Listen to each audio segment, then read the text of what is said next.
The distinction between conventional and non-conventional warfare has outlived its purpose. In the past, the difference was helpful in dictating the levels of dispersion and methods of engagement and concealment needed in a force.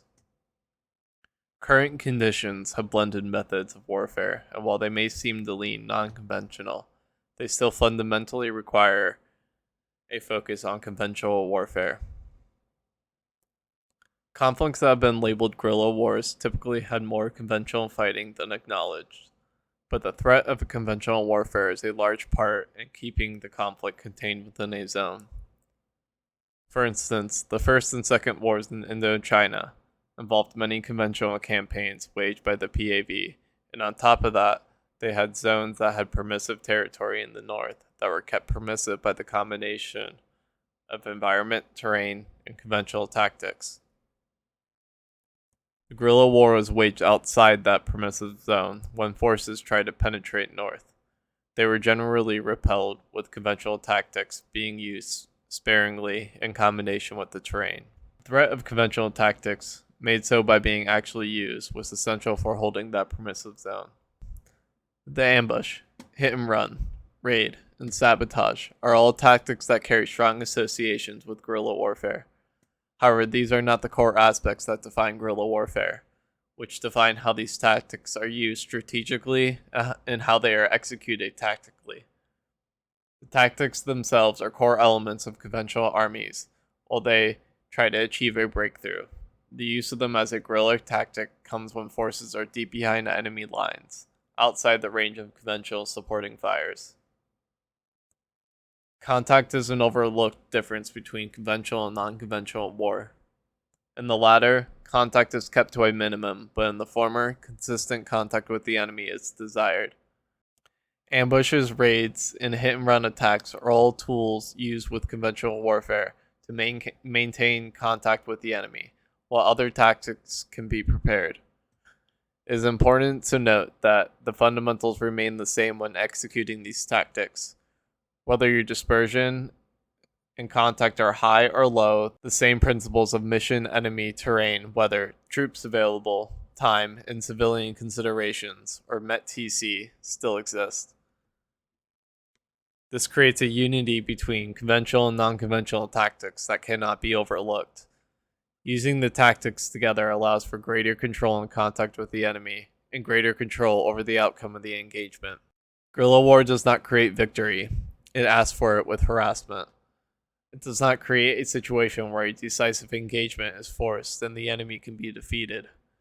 Its sole aim is attrition, which should be used only when conventional engagements cannot be used, but it is the responsibility of those fighting the war to end it decisively. In the short term, this is a huge task, but it is well worth taking to end the war as soon as possible. This needs to be taken seriously on the left, which leans towards negotiations and concessions. Making an attempt to create victory needs to be tried before we give up.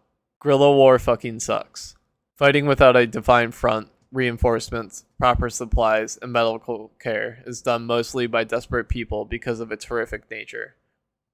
You're kidding yourself if you think people in the Imperial Corps will ever participate in sufficient numbers to defeat the Empire.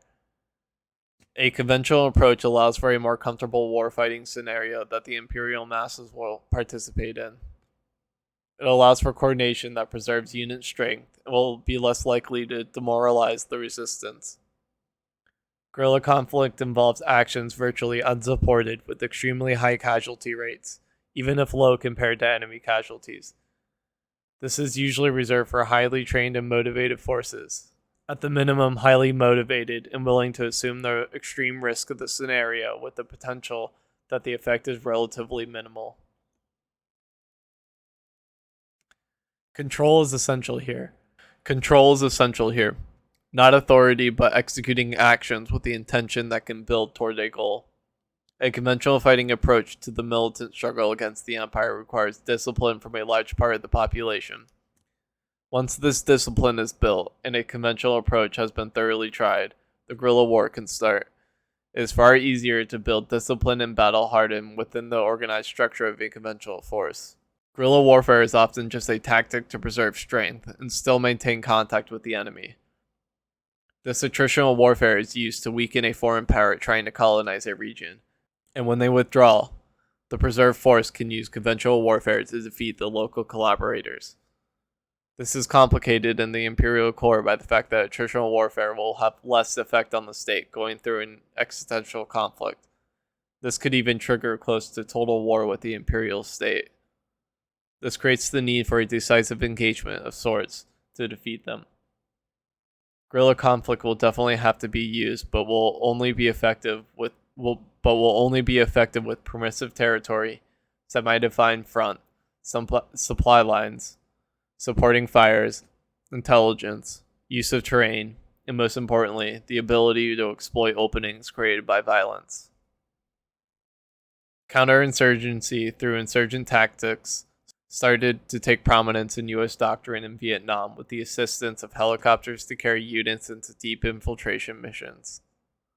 The raid was also amplified by the use of helicopters, which help in isolating immobile insurgent forces.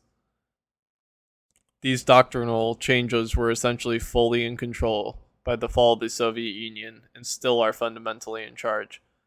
This creates a huge roadblock to guerrilla warfare, unless a conventional force can provide a point to stop counterinsurgency. Distracting air mobile resources and supporting fires is the main way that an insurgency can survive.